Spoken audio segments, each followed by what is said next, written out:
അത്യുന്നതന്റെ സംരക്ഷണത്തിൽ വസിക്കുന്നവനും സർവശക്തന്റെ തണലിൽ കഴിയുന്നവനും കർത്താവിനോട് പറയും, അവിടുന്നാണ് എന്റെ സങ്കേതവും എന്റെ കോട്ടയും, ഞാൻ ആശ്രയിക്കുന്ന എന്റെ ദൈവവും. അവിടുന്ന് നിന്നെ വേടന്റെ കെണിയിൽ നിന്നും മാരകമായ മഹാമാരിയിൽ നിന്നും രക്ഷിക്കും. തന്റെ തൂവലുകൾ കൊണ്ട് അവിടുന്ന് നിന്നെ മറച്ചുകൊള്ളും. അവിടുത്തെ ചിറകുകളുടെ കീഴിൽ നിനക്ക് അഭയം ലഭിക്കും. അവിടുത്തെ വിശ്വസ്തത നിനക്ക് കവചവും പരിചയമായിരിക്കും.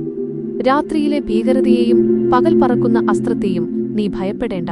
ഇരുട്ടിൽ സഞ്ചരിക്കുന്ന മഹാമാരിയെയും നട്ടുച്ചയ്ക്കു വരുന്ന വിനാശത്തെയും നീ പേടിക്കേണ്ട.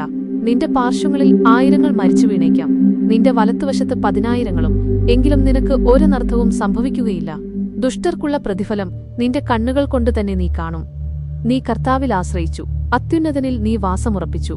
അതിനാൽ നിനക്ക് ഒരു തിന്മയും ഭവിക്കുകയില്ല, ഒരനർത്ഥവും നിന്റെ കൂടാരത്തെ സമീപിക്കുകയില്ല. നിന്റെ വഴികളിൽ നിന്നെ കാത്തുപാലിക്കാൻ അവിടുന്ന് തന്റെ ദൂതന്മാരോട് കൽപ്പിക്കും. നിന്റെ പാദം കല്ലിൽ തട്ടാതിരിക്കാൻ അവർ നിന്നെ കൈകളിൽ വഹിച്ചുകൊള്ളും. സിംഹത്തിന്റെയും അണലിയുടെയും മേൽ നീ ചവിട്ടി നടക്കും. യുവസിംഹത്തെയും സർപ്പത്തെയും നീ ചവിട്ടിമെതിക്കും.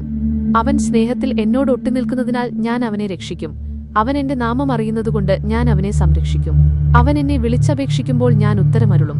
അവന്റെ കഷ്ടതയിൽ ഞാൻ അവനോട് ചേർന്ന് നിൽക്കും.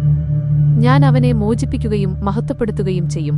ദീർഘായുസ്സു നൽകി ഞാൻ അവനെ സംതൃപ്തനാക്കും. എന്റെ രക്ഷ ഞാൻ അവനു കാണിച്ചു കൊടുക്കും.